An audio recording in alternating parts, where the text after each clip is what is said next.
Hello guys, iyi ni Shyazoo Trading. Uyu munsi ngiye kuvuga amakosa agera kuri 6 abatrader bashyashya bakora igihe baguze profile. Niba ujye kugura profile, iyi video irakureba kandi ndabizi byanga byakurusha kuri umutrader mushyashya. Ari ahantu umvishe nk'amakuru ugiye kugura profile, iyi video irakureba. N'abatindiye twagiye. Ikosa rya mbere abatrader bagwamo mu gihe bagiye kugura profile, ikintu cya mbere nabonye bagwamo kuko nanjye ni ibintu naciye, excitement.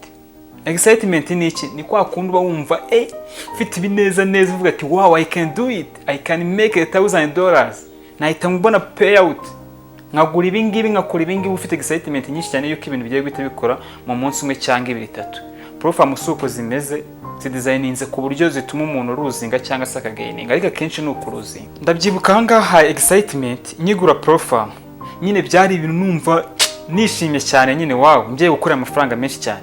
Noneho iyo excited cyane, murabizi neza uba wumva igihe cyose wabayinga cyangwa se ugaseringa. Ndabyibuka profile nitwitse mu minsi 2 yonyine, nahise mwika profile bitewe n'iki excitement. Ikintu cya kabiri abatrader bashyashya batamenya iyo baguze profile, greedy cyangwa se umururumba cyangwa se ubusamba.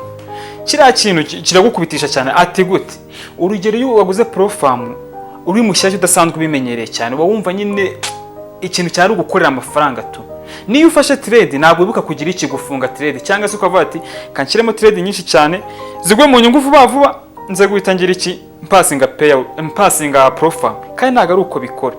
Ukugira umurumba mwinshi cyane ni nako no kuza gufunga trade zawe n'iki bidashoboka, bityo ukaza kugira iki kurangira profile uyihombye. Ikintu cya gatatu nabonye nanone, abantu bashyashya baguze profile iki nta trading plan baba bafite, no trading plan. Why?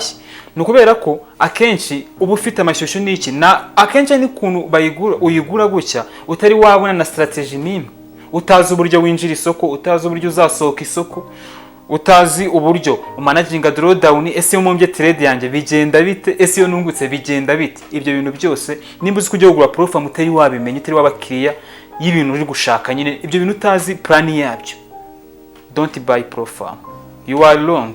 Uraza kuyi browing ako kanya. Ikindi kintu cya kane nabonye, risking too much on trade.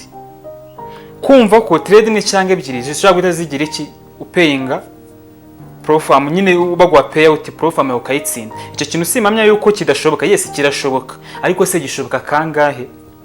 Ushaka gusanga gishoboka 10% ku batrader bose baguze profile, nabo ngabo bakabazi ibyo bakora. So nimba uri mushyashya, menya amafaranga uriskinga kuri trade yawe, uvuga ati nimba ari 2% bya balance yawe cyangwa se 3 risk uriskinga bya trade yawe, bya balance yawe ugiye ufite.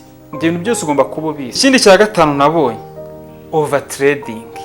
Iki cyo mana yanjye we iki cyo nahuye nacyo cyane, but nowadays I can't make such a mistake. Nungu ntabwo nakora amakosa nkayo ngayo. Gusa iki nahuye nacyo cyane kuko profile ya mbere naguze nayitwitse mu minsi 2. Umunsi wa mbere nafashe trade nibuka n'umubare waso, gusa zari over 50 kandi ari profile ya 5k.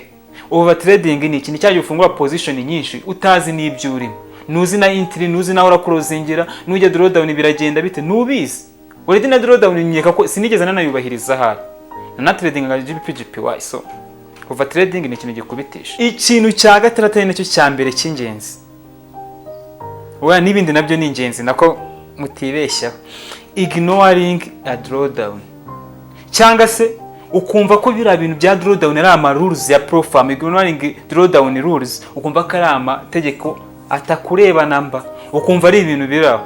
My friend, pay attention. Ngo nuruzinga 5% automatically profile turayifunga.